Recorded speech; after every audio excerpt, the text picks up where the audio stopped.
Welcome, boys and girls. So, today we are going to take a new article, Induced EMF in a stationary coil in changing magnetic field. आता ह्या experiment type आहे, simple it is, but थोडी theory त्याची मोठी आहे, पण concept समजली तर अतिशय सोपी आहे लिहायला. So in this article there are 4 figures which are shown by figure A, figure B, figure C, figure D. अतिशय सोप्या आहेत त्या. आता इथं जर बघितलं तुम्ही, आता एकदम थोडक्यात मी मराठीतून तुम्हाला सगळं समजून सांगतो की होतं आहे काय नेमकं. आता तुम्हाला बेसिक कन्सेप्ट माहिती आहे की इंड्यूस EMF कधी होतो, ज्यावेळेस चेंजिंग मॅग्नेटिक फील्ड असेल तर.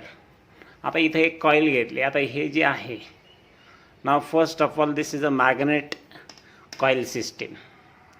आता ही मॅग्नेट कॉईल सिस्टीम जी आहे, आता ही काय केलं आहे, हा जो मॅग्नेट आहे हा परमनंट बार मॅग्नेट आहे आणि हे जे आहे हे ॲल्युमिनियमची फ्रेम आहे सेमी सर्कलमध्ये शेपमध्ये आणि it is pivoted at the centre. जसं आपला मोटरसायकलीचा स्पीडोमीटरचा काटा जो आहे तो सेंटरला फिक्स आहे, पण काटा जसा गोल फिरतो तसं हे मॅग्नेट आम्ही काय करतो, त्याला गोल फिरवतो. आता अरेंजमेंट कॉईलची अशी केलेली आहे का ज्यावेळेस हा मॅग्नेट फिरेल तर याच्या आतमधून फिरेल. आता तुम्हाला माहिती आहे मॅग्नेटिकमध्ये मॅग्नेटिक फील्ड मॅक्सिमम असते, परंतु मॅग्नेट जर स्थिर असेल तर मॅग्नेटिक फ्लक्स 0 असतो. तर आता आपण इथे काय करतो आहे का, पहिल्यांदा permanent bar magnet is mounted on the arc of semi circle. आता हे सेमी सर्कल आहे, हाफ सर्कल ज्याला आपण म्हणतो semi circle, whose radius is 50 centimetre. आता ज्यावेळेस 50 सेंटीमीटर घेतो, मग arc is set to be the part of rigid frame of aluminium. म्हणजे ही जी आर्क आहे ही कशाची फ्रेम आहे, ॲल्युमिनियमची आहे, हुज विच इज सस्पेंडेड. आता सस्पेंडेड म्हणजे काय का हे आर्क असं फिरत राहील. So therefore we say that it is suspended at the center of the semicircle. So when we say that it is suspended at the center of the semicircle, therefore this system can oscillate freely. म्हणजे आता हे बार magnet काय होईल, ह्या टोकापासून तर ते ह्या टोकापर्यंत येईल. मग आम्ही त्याची इनिशियल कंडिशन M1 म्हटलं आहे, फायनल कंडिशन M2 म्हटलं आहे. आता ही जी कॉईल आहे, this is consisting of 10,000 tons of copper winding. 10,000 tons of copper wire loop आपण त्याला म्हणूया. and this copper wire loop is taken on this arc. म्हणजे आम्ही याच्यावर असे फिक्स करतो का हे मॅग्नेट त्याच्यामधनं फिरलं पाहिजे, अशा पद्धतीने त्याची मांडणी केलेली आहे. सो ना when the magnet passes through the coil, what will happen? When this magnet will pass through this coil, the magnetic flux changes. When the magnetic flux changes, this means that in this coil induced EMF will take place 100%. Now we want to measure this induced EMF.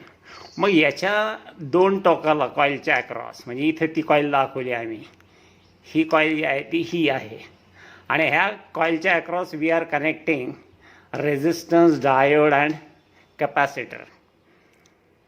आणि मग ही जी circuit आहे, मग आम्ही हे कशासाठी, आता आमचा induce EMF तयार झाला आहे की नाही, कशामुळं कळेल, कॅपॅसिटर आमचं चार्जिंगला लागेल. म्हणजे जसं जसं फ्लक्स वाढत चालेल तसं तसं इंड्यूस EMF वाढत चालेल आणि मग करंट काय होईल, ह्या कॅपॅसिटरला चार्जिंग करायला सुरुवात करेल. आणि मग चार्जिंग झालं तर आम्हाला कळेल इथं, हे बघा हा ॲमीटर आहे, मिली ॲमीटर, हा व्होल्टमीटर. मिली ॲमीटरचा जो करंट आहे, जो इंड्यूस EMF किंवा इंड्यूस करंट जो जनरेट करतो आहे तो कॅपॅसिटरला चार्जिंग करतो आहे. आणि हे कुठपर्यंत चालू राहणार, तर एका ऑसिलेशनमध्ये काही पूर्णच कॅपॅसिटर चार्ज होणार नाही, त्याला कमीत कमी फ्यू ऑसिलेशन्स विल रिक्वायर्ड. म्हणजे freely it has to move through the magnet few times. म्हणजे मग काय होईल की हा कॅपॅसिटर फुल्ली चार्ज होईल. ज्यावेळेस फुल्ली चार्ज होईल त्यावेळेस मिली ॲमेटरचं डिफ्लेक्शन स्थिर होईल. स्थिर झालं म्हणजे याचा अर्थ काय झाला की आता इंड्यूस EMFची कॅपॅसिटी मॅक्सिमम झालेली आहे. कॅपॅसिटरला फुल्ली चार्ज झाला आहे आणि कॅपॅसिटरच्या अक्रॉस व्होल्टमीटर लावलं आहे ते व्होल्टेज दाखवेल आपल्याला. So to measure the induce EMF we are connecting C capacitor, D diode across the coil. Now induced EMF produced in the coil is used for the purpose of charging through diode, and therefore the voltage across C is measured. म्हणजे आता आपण charging केलंय, voltage तयार झालं कॅपॅसिटरच्या across and that can be measured by means of voltmeter. आता इथे जे आहे, आता हे तुम्हाला एकदा दाखवतो. या मुद्द्यावरून तुम्ही थेरी लिहू शकता, अडचण काहीच नाही, आहेत त्याच पद्धतीने लिहिलं तरी चालेल. Now next point we are going to discuss is that C will not be charged in one swing. I said already earlier. It may take few swings. Few swings म्हणजे आपल्या हिशोबाने oscillations. When C is fully charged, the current flowing through the ammeter stops. That is ceases. Ceases म्हणजे stops, indicating the peak value of the stop होतं आणि indicates the peak value of the current. आता figure A shows the magnet which is placed in the middle of the arc. Assume the story starts from M1, passes through the coil, ends to the second position M2. So that movement is called as to and fro in case of oscillation of a simple pendulum. इथं आम्ही त्याला शब्द वापरतो moves through the coil and recedes. Recedes म्हणजे कॉइलमधून पुढे जातं आणि परत मागे येत आहे. So this magnetic flux changes from small value. आता ह्या पोझिशनला जी आहे सुरुवातीला इथं स्टेडी आहे, आता गती प्राप्त केलेली नाही आहे, म्हणजे मुवमेंट नाही आहे. मुवमेंट नाही म्हणजे मॅग्नेटिक फ्लक्स नाही आहे, परंतु मॅग्नेटिक फील्ड जास्त आहे. So here we have written that at M1 magnetic field is maximum but magnetic flux is minimum and changes rapidly when it approaches the coil. म्हणजे जसं स्पीड घेईल तसं तसं काय होईल, इंड्यूस EMF वाढत चालेल. नाव we want to study by graph the nature of working. So here we have taken the variation of B or phi. कोणताही अज्यूम करू शकता. आता मॅग्नेटिक फ्लक्सचं variation with respect to time घेतोय. हे जे ग्राफ आहे एक C नंबरचा, तो थोडासा शॉर्टमध्ये मी इथं काढला आहे म्हणजे लक्षात लवकर येईल.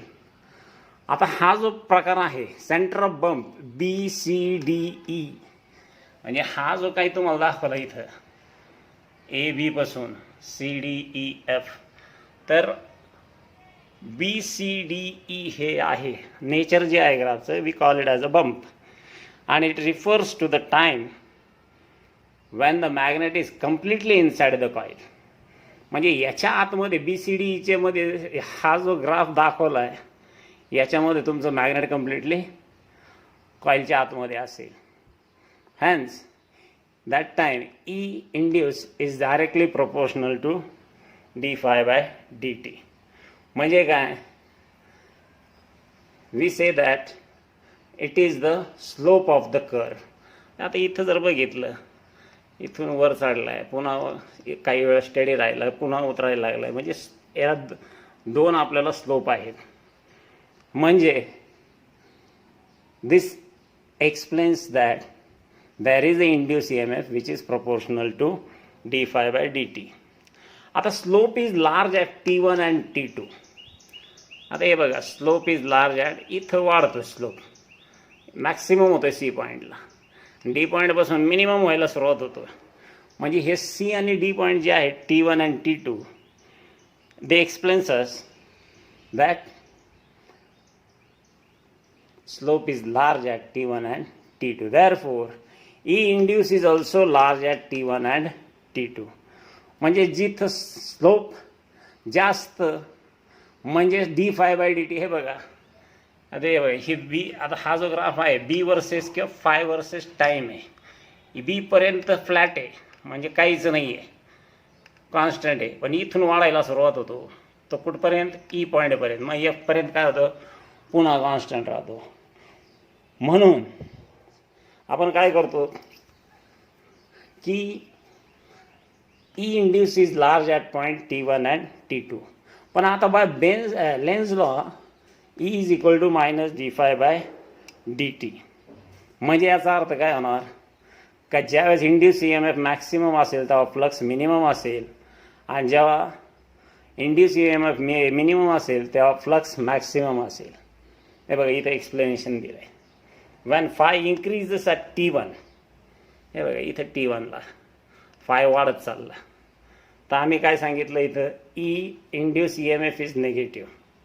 हे बघा आता T1ला मॅक्सिमम इकडं काय झाला, फ्लक्स झाला, परंतु इकडचा ग्राफ काय झाला, नेगेटिव्ह रिजनमध्ये गेला आहे. म्हणजे याचा अर्थ काय झाला, induce E M F is opposite to the flux, that is induce E M F is negative. त्याच्या उलटं ज्या वेळेस फ्लक्स कमी होत चालला आहे खाली, तर तुमचा इंड्यूस ई एम एफ काय होतो आहे, हा बाई इथं सेकंड मधला पोर्शन सी डी जो आहे ही इथंही कॉन्स्टंट राहतो. Therefore at the time of T2 the slope म्हणजे फ्लक्स कमी कमी होत जातो. म्हणजे आता याच्या विरुद्ध काय होणार, इंड्यूस वाढत जाणार. हा ग्राफ पीक पॉईंट दाखवला. So here we say that when phi decreases at T2, induced EMF increases or becomes positive. Let us consider the effect of pulses. Pulses म्हणजे काय, एक सायकल जर घेतली तर एक पॉझिटिव्ह हाफ आणि एक निगेटिव्ह हाफ असते. पहिल्या पॉझिटिव्ह हाफ सायकलला डायोड काय असतो, कंडक्टिंग. कारण तो फॉरवर्ड बायस आहे. And D will not conduct when negative cycle comes to the diode.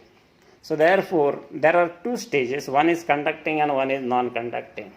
So conducting will take place when the positive half cycle is there present at the diode, and when negative cycle approaches, the D switches off. It acts as a switch, it stops. So at first half swing, म्हणजे पहिल्या swing पासून असं इकडून इकडं येईपर्यंत काय होईल, C will change, C will charge. आता C will charge म्हणजे काय, capacitor will start charging to a potential E1. आता C1 चार्जिंग झाल्यानंतर मग आता पुन्हा काय होईल, हा मागे जाईल. ज्यावेळेस जाईल त्यावेळेस काय होणार, जसं जसं लांब जाणार ते स्पीड कमी होणार, म्हणजे परत मॅग्नेटिक फ्लक्स काय होईल, कमी होईल. पण पुन्हा ज्यावेळेस परत येईल जोरात तो, त्यावेळेस चार्जिंग करेल. पण पहिल्या स्विंगमध्ये जे चार्जिंग झालं आहे आपलं ते E1 झालं आहे. दुसऱ्या स्विंगच्या वेळेस काय होईल, याच्यामध्ये भर घालेल E1मध्ये, म्हणजे it will get added, new EMF will get added to E1. Therefore we call it as EMF E2. And this process will continue for a few swings and a stage will come when the induced EMF will become maximum. म्हणजे कॅपॅसिटरची चार्जिंगची capacity संपते. जसं mobile 100% charge झाला त्याच्यानंतर charging होत नाही, मग 100% charge झाला म्हणजे आमच्या इथं काय होईल, 100% काय म्हणतो त्याला, E0. And this E0 is called as the peak value of the induced EMF. To find out the maximum induced EMF, now we'll take the help of expression. So first of all we know that magnitude म्हणजे आता आपल्याला sign नको आहे, कारण आपल्या lens लॉप्रमाणे minus sign आहे. So magnitude of E म्हणजे magnitude of D phi by D T. आता D phi by D T इथं काय होतं आहे, फिगरमध्ये अँगल चेंज होतो ना मॅग्नेटचा. तर ह्याच equation D phi by D टीला आपण असं लिहितो, D phi by D theta into D theta upon D T. आता हे मॅग्नेट्यूडमध्ये घेतले म्हणजे आपल्याला पॉझिटिव्ह व्हॅल्यू घ्यायच्या. At theta is equal to 0 degree, that is mean position. समजा इथं मीन पोझिशन धरले आपण, तर इथं तुम्हाला माहिती आहे कोण मापकावर तुमचा अँगल किती आहे, हा 0. So at theta is equal to 0 degree, that is mean position, D phi by D theta is equal to 0. D phi by D T. म्हणजे मॅग्नेटिक फ्लक्स ॲट 0 डिग्री काय आहे, हलतच नाही आहे. मॅग्नेट हलतो आहे काय, नाही. 0 डिग्रीला मॅग्नेट स्थिर आहे. So therefore no magnetic flux. Magnetic flux आपल्याला कधी बघायला मिळतो, ज्यावेळेस मॅग्नेट हलतं त्यावेळेस. स्थिर जर असेल तर त्याचे मॅग्नेटिक फ्लक्स शून्य असतं. So therefore initial condition D phi by D theta is equal to 0. D theta by D T equation can be obtained by the help of the oscillation equation. आता याच्यामध्ये हे जे D theta by D T, आता आपल्याला दोन part आहेत. आता आपल्याला माहिती आहे, आपल्याला याची maximum value D phi by D theta कुठं मिळणार आहे पाहायला. आपल्याला या फ्लक्समध्ये इंड्यूस, आता फ्लक्स चेंज झाला, मॅक्सिमम फ्लक्स झाला म्हणजे मॅक्सिमम इंड्यूस पाहायला मिळेल. आणि मग आपल्याला हे मिली ॲमीटर आणि व्होल्टमीटर आपल्याला मदत करेल आपल्याला D phi by D theta आपल्याला मोजायला उपयोगाला येईल. So that is called as the maximum EMF. आता म्हणजे आपल्याला माहिती आहे की 3-4 ऑसिलेशन्समध्येच आपलं कॅपॅसिटर फुल चार्ज होणार आहे आणि मॅक्सिमम चार्ज झाला म्हणजे त्याला E0 म्हणतो. इंड्यूस EMF किती झाला, E0. म्हणजे आता आपल्याला इथं हा जो पार्ट आहे, अर्धा पार्ट माहिती होणार आहे सिस्टीममधूनच. राहिला D theta by D T. मग ऑसिलेशन इक्वेशनची मदत घेतो. Theta is equal to theta 0 sine 2 pi new T. New म्हणजे काय, फ्रिक्वेन्सी. आता हे तुम्ही फर्स्ट पेपरमध्ये स्टडी केलेलं आहे इक्वेशन, ऑसिलेशन इक्वेशन. आता फ्रिक्वेन्सीचा फॉर्म्युला माहिती आहे basic, nu is equal to 1/t, that is period आहे. दॅर फॉर इक्वेशन 1 बिकम्स, न्यूच्या जागेवर टी टाका, 1/t टाका. So it becomes theta 0 sine 2 pi T small T आता अपॉन कॅपिटल टी. आता थिटा मिळाला, आपल्याला काय पाहिजे, D theta by D T. मग आपल्याला डेरिव्हेटिव्ह घ्यावं लागेल. आमच्याकडे थिटाची किंमत आली. So take the derivative of the term, equation number 2. We get D theta by D T is equal to theta 0 cos 2 pi T, म्हणजे साईनचा काय झाला कॉस, हे आहे तसंच 2 पाय टी बाय टी. आणि हे दोन कॉन्स्टंट आहे, ते 2 पाय बाय टी कॉन्स्टंट आहे, तो बाहेर आला. So we get equation number 3. नाव EMF E0 is equal to maximum when d phi by d theta is maximum. म्हणजे इकडून 0 पासून 180 पर्यंत थोडक्यात गेलं का तुमच्या कॉइलमध्ये काय होणार आहे, maximum EMF will be produce and therefore that is called as E0. So magnitude of E0 is equal to d phi by dt max. आहे original. E is equal to d phi by dt. E0 काय आहे, maximum induce EMF. मग हे टर्मसुद्धा maximum झाली. So therefore आता आपण ती सुरुवातीला ही स्टेप वापरली होती ना, D phi by D T असं लिहिलं जाऊ शकतं आहे. हे बघा त्याच पद्धतीने हे लिहिलं आहे, D phi by D T is हा maximum induce EMF maximum, D phi by D T max झाला. आणि आपण आत्ता हे ऑसिलेशन इक्वेशनवरून किंमत काढली 2 pi theta 0 by T. So from this equation number 4, we can conclude that E0 is directly proportional to theta 0 and E0 is inversely proportional to the period of time. So maximum induced EMF depends upon the maximum deflection and it also depends upon minimum time period. म्हणजे कमी वेळामध्ये, वेळ जर कमी लागला तर induce EMF जास्त. अशा पद्धतीने हा आर्टिकल संपला.